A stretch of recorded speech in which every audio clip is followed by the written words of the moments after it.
Está entre nós hoje ele que foi 2 vezes prefeito de Aparecida de Goiânia, foi vereador, foi secretário do Esporte e Lazer, casado com a dona Maiara, pai de 3 filhos, querido no estado de Goiás. Está entre nós Gustavo Mendanha.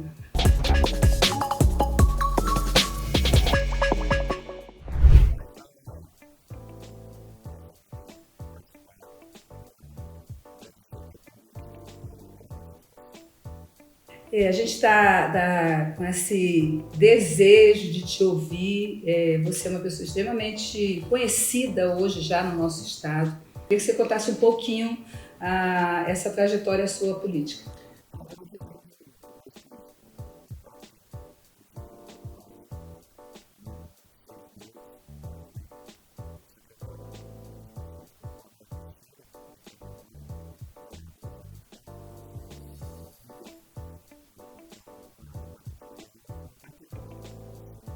E em 2008 meu pai falou: Gustavo, você tem que ser candidato. Eu fui deputado, fica ruim para mim ser candidato a vereador.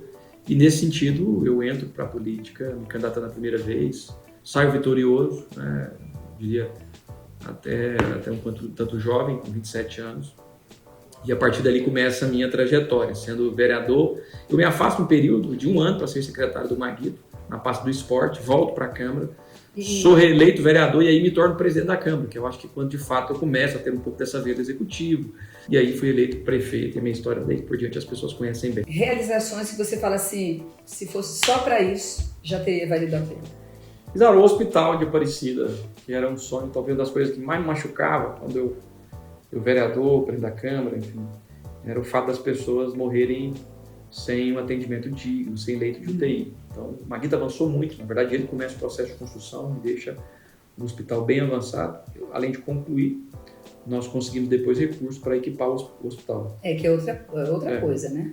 E vou dizer que uma das partes importantes da construção, mas para colocar em funcionar é bem complicado. E manter. E é uma obra que foi importante para a cidade, essa obra, Com certeza, que inclusive leva o nome hoje de Íris Rezende Machado, que foi uma homenagem que a gente fez ao Íris. O seu Íris é histórico, é uma coisa que ninguém apaga, né?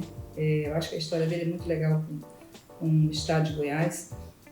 A segunda obra é meio que uma coisa, desejo pessoal que eu tinha, quando eu inclusive apresentei isso como sendo algo do governo, as pessoas meio que me criticavam, hoje virou uma tendência, que é a tal da cidade inteligente.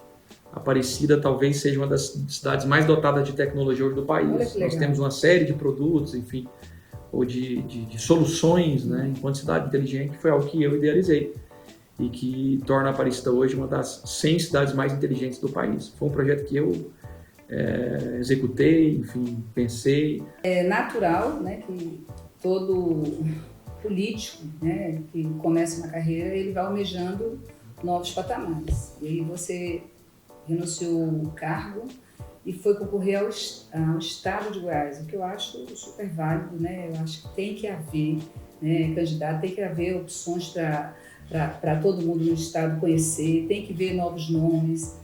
Em que momento assim você achou que estava certo para tomar essa decisão de entrar para essa disputa?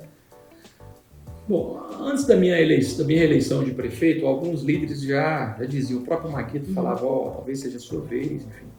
Quando eu tive 95% dos votos, depois se tornou 98%, porque um dos candidatos teve a votação inválida não teve correto, mas os votos, enfim, não foram validados, é inválido mesmo, né? Os votos não foram validados, eu comecei a vislumbrar isso.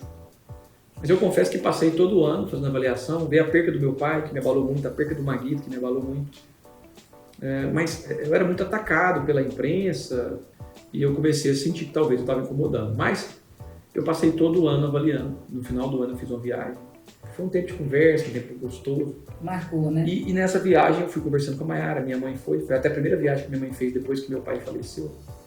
E chegou no final da viagem, eu e a Maiara conversamos muito e falou, acho que é o tempo. Eu sabia de toda a dificuldade que a gente ia enfrentar. Enfrentei a marca do estado, enfrentei a marca de praticamente todos os municípios e tive quase 1 milhão de votos. Então, assim, eu estava agora com meu irmão que veio comigo hoje a gente estava tomando um café antes de vir para cá, eu estava dizendo, você voltaria atrás? Eu falei, não, eu talvez, com a experiência que eu tenho agora, mudaria algumas estratégias, mas não me arrependo de ter deixado a prefeitura. É um aprendizado, né? Muito leve. Agora, o Gustavo, falando um pouco do Brasil, das eleições desse ano, especialmente, acho que a presidente em especial, você acha que o país ficou dividido, está dividido?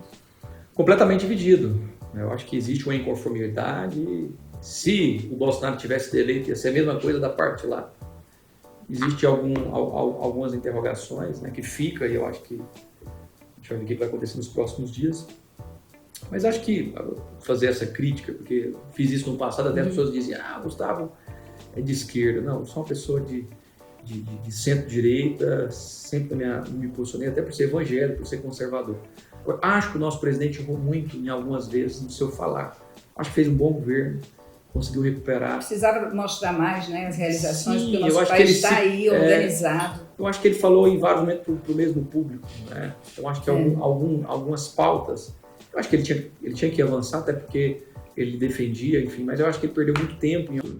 Para finalizar só essa etapa, me diz uma coisa, como você se posiciona com essas manifestações que estão acontecendo? Eu acho que são legítimas, né? Eu acho que, claro, com ordem, eu sou contra fechar a rodovia, até porque o princípio de direito é defender a liberdade econômica, é defender a liberdade do ir e vir, então isso eu sou contra. Agora, com relação às manifestações, eu acredito que fazem bem. Eu acho que as pessoas têm que se manifestar, têm que se posicionar, têm que defender aquilo que acreditam, e eu sou favorável. O que mais te incomoda hoje no Brasil?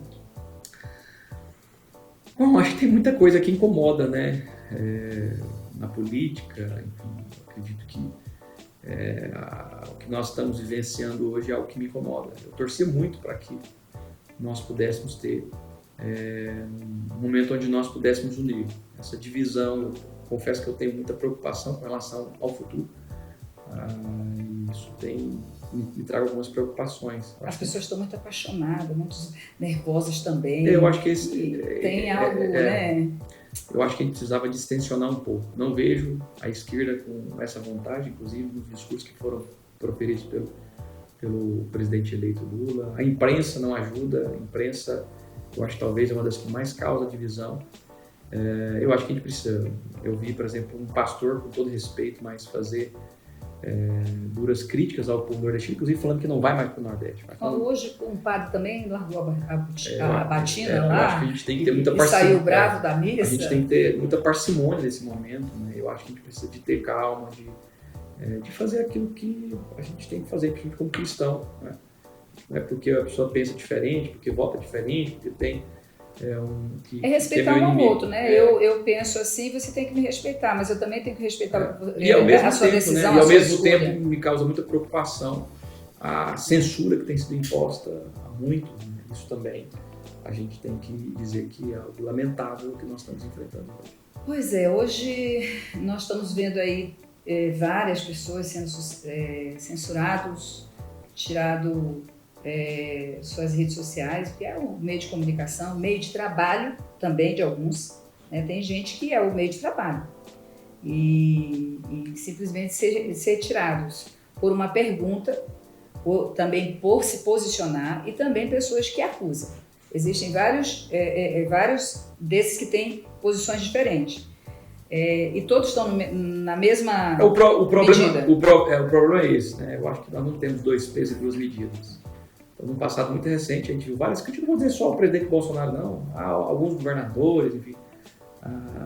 E não havia nada que impedisse, até porque eu acho que nós somos realmente livres. As pessoas falam algo que não são reais, elas que possam ser punidas a partir da lei que está aí para isso, né? Assim, calúnia, difamação. O que realmente é fake, né? Exatamente. Então, assim, nem tudo é fake, né? Então, mas eu acho também que a meia-verdade, ela deveria ser considerada fake. Porque você pega, eu digo que o diabo usa meia-verdade, entendeu? O tempo todo para ferir as pessoas. Então a meia-verdade também, ela tem que ser uma mentira. Ela é uma mentira. Meia-verdade é mentira. Sim. Então, assim, eu vendo todas essas as pessoas se posicionando e, ao mesmo tempo, você junta... O país está tão dividido, não só com quem está na rua, com quem está trabalhando, com quem está...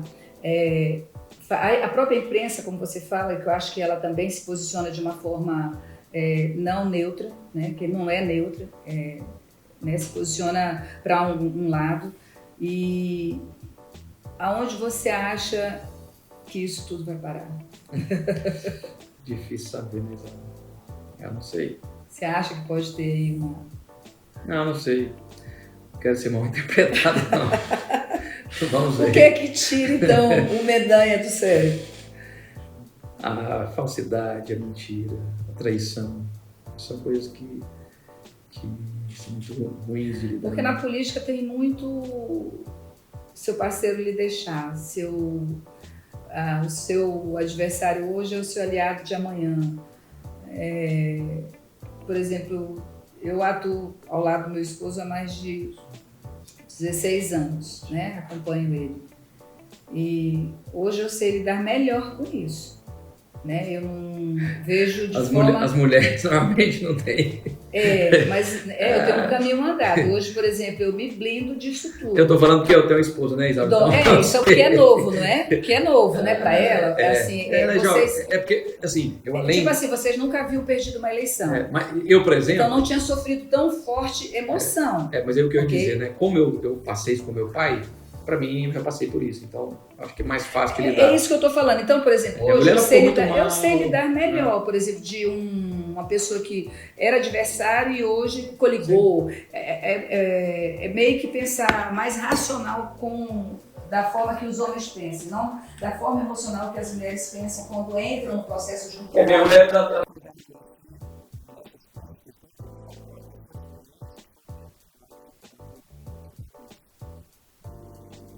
Mas eu acho que é importante a gente entender que eu, por exemplo, tem pessoas que estiveram comigo e deixaram, eu não fico chateado. O que às vezes chateia é o fato de a gente ter caminhado junto, depois virar e a pessoa cuspir do prato e falar uma série de verdades, enfim, acho que isso machuca muito mais.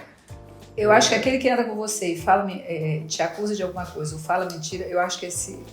Porque eu acho que essa questão de estar de um lado e do outro, eu já acostumei. Eu acho talvez até pelo fato do tempo que eu tenho na política, mesmo não... Bom, já estou ficando veterano, né? Eu já tenho 8 vereador, mais 6 de vai aprendendo. Prefeito, eu já tenho um tempo. Mais do que isso também é um conhecimento empírico, com meu pai. Meu pai sempre ensinou, falou, eu não sou deputado, eu estou deputado. Você não é prefeito, você está prefeito. A gente entender que você é passageiro. Vai passageiro. Agora tem coisas realmente que marcam, que vão ficar, até por ser cristão, não guardar nada, mas aquilo fica ali na sua mente, você não querer novamente. Dói um pouco no coração, né? Com certeza, sem realmente deixar o seu nome na história. Gustavo Mendanha, entre nós. Foi um grande prazer, Tudo legal te ouvir, conhecer um pouco mais. Eu acho que as pessoas têm, né, assim como você falou que a gente tem que ouvir o povo, eu acho que o povo também tem que conhecer melhor as pessoas que estão do outro lado. Né? A gente que participa do processo político, a gente que tem família, saber que lá atrás da gente tem família, tem filhos, tem pai, tem mãe, tem uma porção de gente que ama a gente, né? E a gente tem que cada vez aprender a lidar melhor com isso. Então é um grande prazer ter você aqui, mostrar para você que está assistindo, participar com a gente e saber que aqui no estado de Goiás tem muita gente boa. Suas considerações finais. Agradecer, Isal, parabenizar, né? Nossa senadora suplente do Wilder, que é meu amigo, eu gosto muito do Wilder, gosto muito do Vanderlan, tive uma participação na eleição do Vanderlan como senador. E poder estar aqui batendo um papo, falando um pouco abertamente sobre a vida, sobre o que eu penso. Né? E eu espero que a gente possa, nos próximos dias, estar um pouco mais tranquilo, que os nossos líderes possam ajudar a pacificar o nosso país, independente, acho que do resultado, entender que a gente é um povo só e que nós não podemos estar vendo guerra. Né? Verdade. Eu acho que nós temos muita coisa que nos distancia, mas nos unir naquilo que realmente é importante. Né?